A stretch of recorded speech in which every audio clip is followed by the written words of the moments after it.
can build your own water garden in the sun, or on the other hand, you can even build it in the shade that has been done here.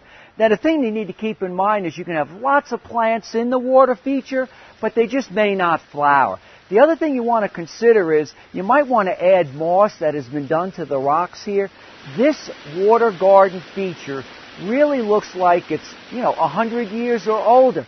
And that's really what you want to try to accomplish when you build something in the garden. You want it really to look natural.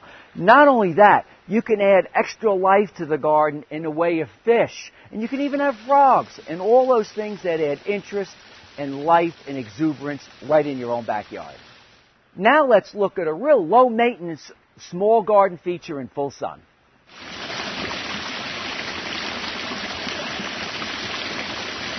One of the newest, hottest trends in water gardening is what is known as pondless water features.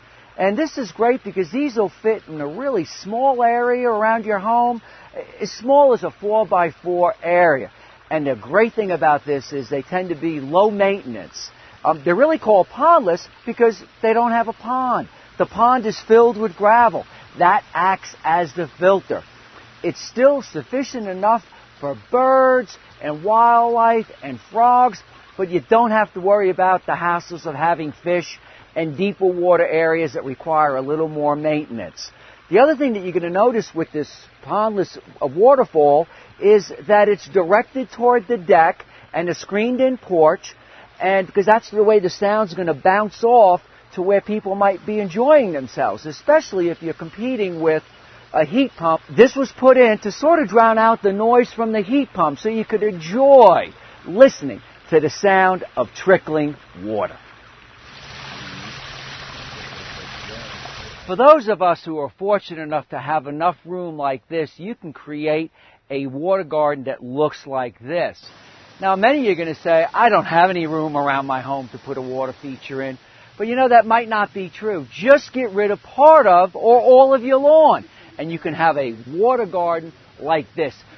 It's great. It attracts birds. The beautiful water plants that you see in full bloom. And then you've got fish. So if you want to feed the fish, and if you've got family, you can just feed the fish right out of your hand. You've got goldfish and koi in this pond. One other thing you're going to notice is a beautiful gazebo in the background. And even here where I'm standing, I could hear the high flow of water that's giving me a great sound that you can hear in the evening, in the morning, or during the day. And the other thing that you'll notice is this pond has been here for a few years, so with the big giant rocks and with the plants around it, it's become very softened. But remember, each and every one of you can have a water garden right in your own backyard. I'm Mark Viette. Join me next time in the garden. For more garden tips, go to the In the Garden website at inthegardenradio.com.